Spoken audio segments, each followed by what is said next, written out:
Hi everybody, Fred Eckert with Chicago Title.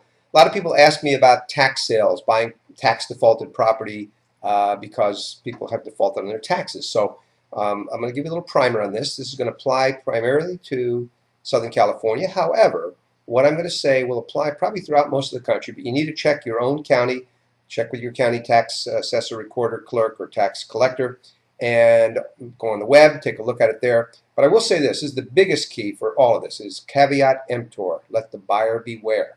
Now, what happens with the tax sale? Well, I'm going to give you the Southern California one. In fact, the next auction for Southern California and San Diego is going to be March 18th.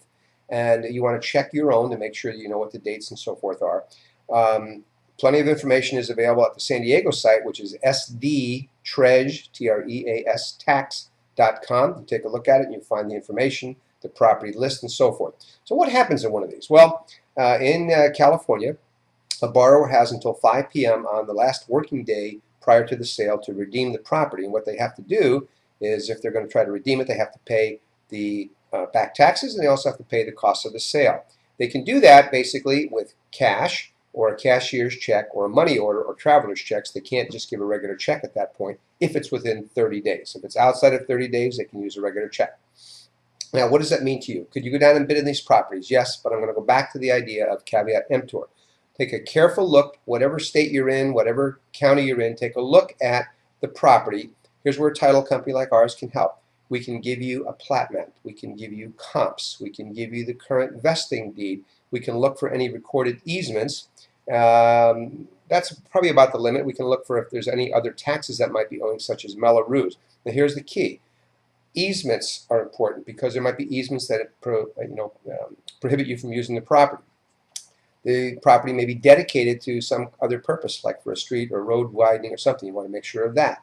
You're going to want to make sure that there's not other taxing agencies who have agreed maybe to the sale but are not agreeing to take a loss on theirs. So you want to make sure that you know if there's other taxes owing. Mello-Roos comes to, for example, in California we have Mello-Roos, might be a possibility in other parts of the country also. So take a look at all of that. So can you bid on the property? Yes. What happens when you get the property? Will title insure that? Well, what we'll do is after 1 year, the reason for that 1 year, even though the right of redemption for the borrower in California expires, as I mentioned, just prior to the sale, the reason for that 1 year is there have been cases where borrowers have successfully claimed that they weren't notified, they didn't know, that something was an error, and in those cases, those have been overturned. So that's why the 1 year.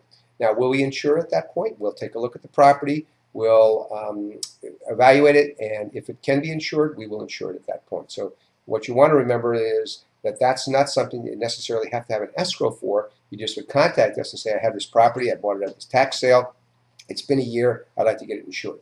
And I think that's a great way to do it. You want to have property with title insurance. I think in most, you'll see now with the foreclosure situation we have, a lot of emphasis was put on title companies, and in fact the strength of title companies. And Chicago Title, we are the largest in the nation. So are there other things that you might want to know about? Yes, depending on where you're going to be bidding, you're going to have to register. You're going to have be able to pay for the property at the time of sale. In San Diego, in fact, if it's over $5,000, you can have basically an agreement with the county that says you'll pay a minimum amount and then pay the rest later on. So you can have that agreement with them. But you want to check for your own particular county, wherever that is, check that and make sure that you know all the rules and the regulations and so forth. I want to make sure that you have information regarding the tax sales. Again, check